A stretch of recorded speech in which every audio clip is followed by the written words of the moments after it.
Haleluya, shalom kepada semua Bapak Ibu yang saya hormati, yang saya cintai, dan tentu akan diberkati Tuhan selama-lamanya. Satu firman Tuhan, bagaimana kita diajarkan hidup sebagai anak-anak yang terang. Dalam Efesus pasal 5, hari ini kita bisa melihat ayat pertama dan kedua.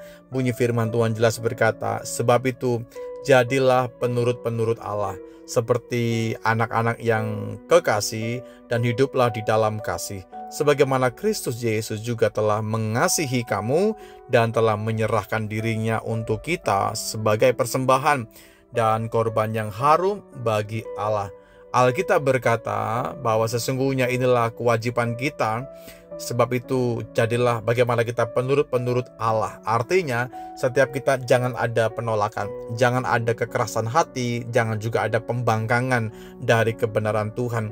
Ketika Tuhan mengajar kepada kita, ketika Tuhan memberitahukan sesuatu yang baik kepada kita, bukan hanya sebatas mengerti dan paham saja, tapi ada baiknya kita melakukan dalam kehidupan kita menuruti kehendak Tuhan.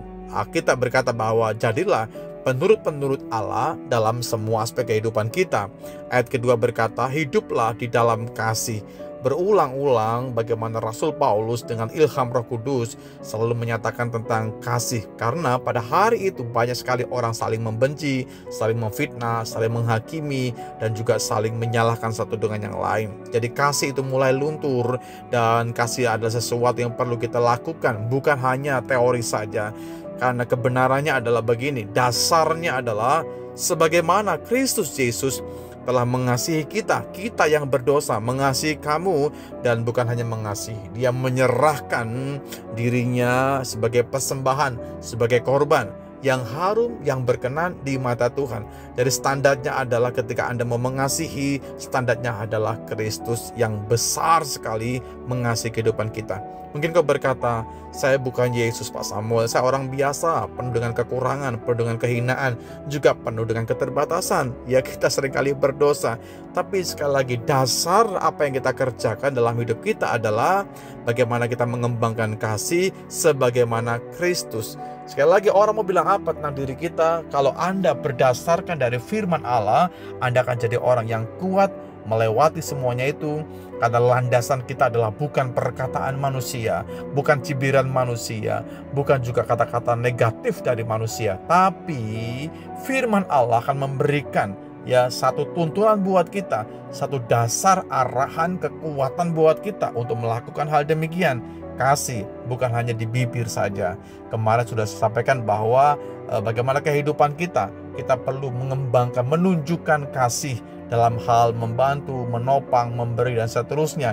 Dan hari ini kita bisa belajar bahwa ketika Anda mengembangkan kasih sebagaimana Kristus Yesus telah mengasihi kita, memberikan nyawanya, sebesar itulah harusnya kita semua bergelora dalam mengembangkan kasih kepada siapapun juga.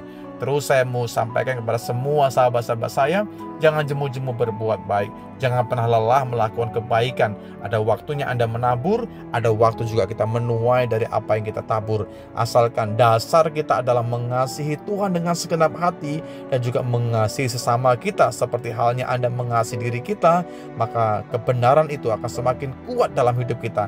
Anda gak mudah tergoyahkan dengan apapun juga, gak mudah bergeming dengan apapun juga, karena letak dasar kita adalah firman Tuhan.